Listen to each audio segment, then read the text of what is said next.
Hello friends, Radhe Radhe. मैं ललिता टंडन, एस्ट्रोन्यूमोलॉजिस्ट।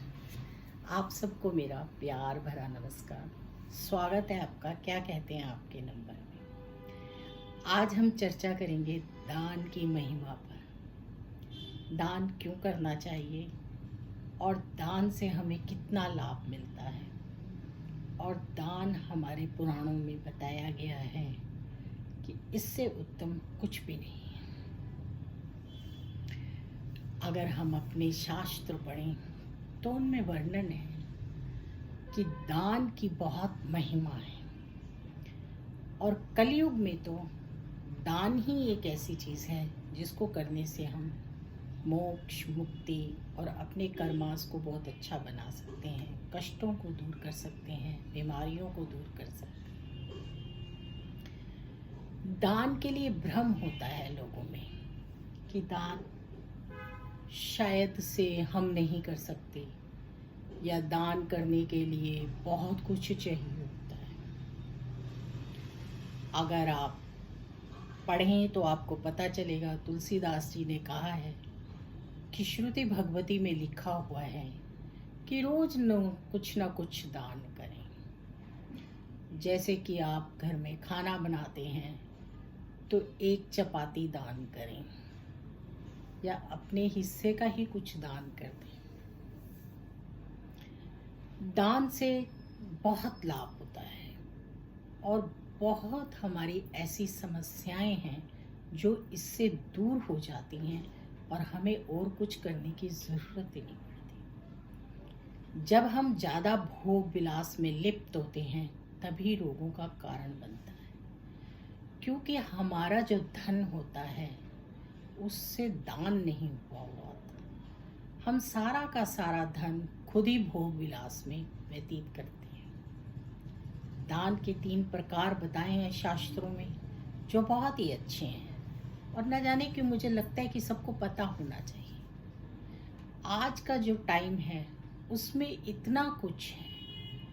आप लोग यूट्यूब चैनल्स पर देखते हैं, इंस्टा पर रील्स देखते हैं, फेसबुक पर देखते हैं, आपको इतना कुछ बताया जाता है। आपके पास इतनी ज़्यादा सुविधाएं हैं हर चीज़ को जानने के लिए और आप उनको जानकर कर सकते हैं और आप लाभ उठा सकते हैं। तो दान के 3 प्रकार हमारे इसलिए शास्त्रों में बताए गए हैं या हमारे गुरु महाराज कहते हैं कि पहला दान वो होता है जो हम दान करते हैं, मन से दान करते हैं और उस धन को जो है दान में यूज़ करते हैं। वैसे तो हमारे शास्त्रों में वर्णन है कि 10वां हिस्सा दान में देना चाहिए, पर मुझे नहीं लगता कि आज के टाइम में कोई इतना कर पाता है, क्योंकि टाइम भी ऐसा ही है।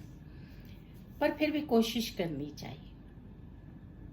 अब जो हम ये दान करते हैं, 10वां हिस्सा देते हैं, ये उत्तम दान होता है, क्योंकि इस दान को हम अपनी श्रद्धा से देते हैं और लगाते हैं कि हमें इतना दान करना ही करना है और उसके बहुत शुभ परिणाम आते हैं।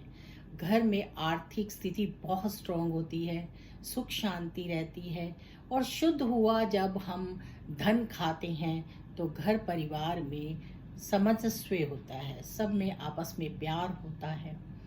अब ये चीज़ें तो प्रैक्टिकली आप करके देखें तो भी आपको पता चल सकती है। दूसरा दान होता है भोग विलास में दान, धन, यानी धन की बात हो रही है। तो एक तो धन हुआ जिसे हमने दान किया, 10वां हिस्सा दिया। दूसरा धन है भोग विलास, जो जरूरी है। अगर जीवन मिला है और भगवान ने हमें दिया है, वो मध्यम दान है। हम अपने भोग विलासों में लिप्त रहते हैं और धन का खर्च करते हैं, धन को यूज़ करते हैं, धन की सुख सुविधाओं से अपने आप को प्रसन्न रखते हैं। ये है मध्यम धन, कि हमने धन का इस्तेमाल अपने लिए किया और थोड़ा बहुत दान पुण्य भी कर ही देते हैं, किसी की ज़रूरत होती है तो उसको पूरा कर ही देते हैं। अब जो धन है उसको हम संचय कर रहे हैं, जो तीसरा है, और उसको हम संचय करते ही चले जा रहे हैं, जोड़ रहे हैं, ये सोचकर कि कभी काम आएगा। लेकिन हमें क्या पता है कि हमें कब जाना है। हमें भी तो जाना है। इसका हमें कोई पता नहीं है किस क्षण ये क्षण आना है, और वो धन रह जाता है पीछे जो उसको यूज करेंगे। वैसे तो पीछे धन छोड़ना बहुत अच्छी बात है, सब अपनी विरासत छोड़ते हैं, लेकिन आपने वो धन अपने लिए इकट्ठा किया कि मैं इसका ये करूँगा वो करूँगा, या मेरे इस काम आएगा उस काम आएगा, और आपने उस धन को बिल्कुल भी बांटा नहीं, उसको दान नहीं किया बिल्कुल, और वो धन रह गया। अब आपके जाने के बाद आपका वो धन किस तरह से इस्तेमाल होता है आपको तो पता नहीं। उस धन का अगर उचित इस्तेमाल नहीं होता है तो वो अच्छा नहीं है, वो तो नाश हो गया, आपके लिए तो वो नाशवान हो गया। इसीलिए कहते हैं, हम ये नहीं कहते कि आप अपनी फ्यूचर को सिक्योर ना करें, ज़रूर करें, लेकिन दान पुण्य भी जरूर करें। दान की बड़ी महिमा है। जिस घर में दान होता है उस घर में किसी और उपाय की ज़रूरत नहीं होती। दो काम करने जिस घर वालों के लिए जरूरी हैं और जो करते हैं, कृष्णा भक्ति में जो दान पुण्य करते हैं और साथ में तुलसी की सेवा करते हैं, उनके घर में कभी आर्थिक संकट आता ही नहीं है, इस बात की मेरी गारंटी। वहाँ हमेशा भगवान की कृपा बनी रहती है। स्त्रियों को तुलसी की सेवा जरूर करनी चाहिए, तुलसी पर जल चढ़ाना चाहिए, शाम को दीपक लगाना चाहिए। बहुत व्यस्तता है तो भी कोशिश करनी चाहिए, जब टाइम मिले तब वो तुलसी सेवा करें। दान से हमारा ये तात्पर्य नहीं होता।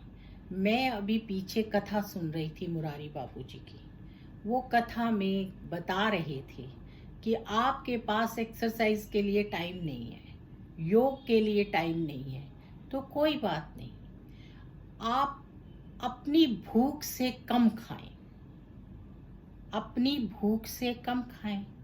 जब आप कम खाएंगे और सुबह टहलेंगे सिर्फ, या जिसको आप कह सकते हैं कि अपने कार्यों में लगे रहेंगे और पानी ज़्यादा पिएंगे, तो निश्चय ही आपको योग की ज़रूरत ही नहीं पड़ेगी। एक्सरसाइज और योग की ज़रूरत उन्हें ही पड़ती है जो ज़रूरत से ज़्यादा खाते हैं।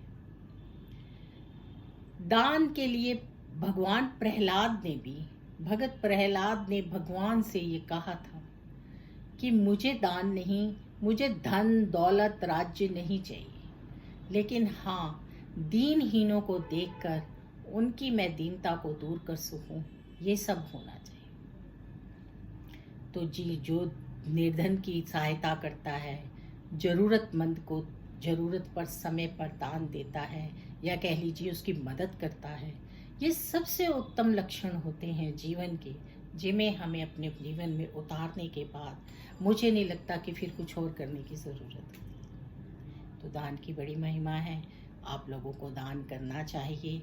और हमारे हिंदू संस्कृति में इतने पर्व आते हैं, अगर हम रोज़ कुछ भी नहीं करते तो भी इतने पर्व आते हैं जब हम कुछ ना कुछ कर सकते हैं। सुपात्र ब्राह्मण को दान देना चाहिए, जरूरतमंद की मदद करनी चाहिए, इस बात का भी खास ध्यान रखना चाहिए।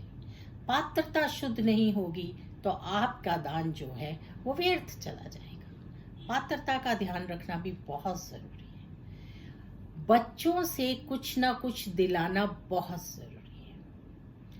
बच्चों से अगर आप कुछ दिलाएंगे तो बच्चों को देना आएगा, और जब बच्चों को देना आएगा, जब आपको ज़रूरत होगी तब बच्चों को आपको भी देना आएगा। इसलिए अपने घर में छोटे बच्चों से कुछ ना कुछ दिलाते रहिए, इससे आपके घर में बरकत रहेगी और बहुत लाभ होगा। पंछियों के पानी नदियों से पी लेने से पानी कम नहीं हो जाता।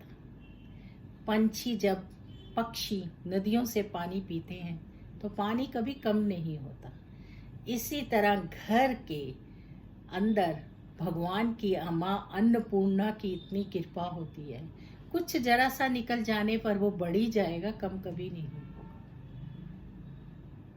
तो इसलिए दान के लिए ज़रूरी नहीं है कि आपके पास बहुत धन हो, बहुत ज़्यादा चीज़ें हों।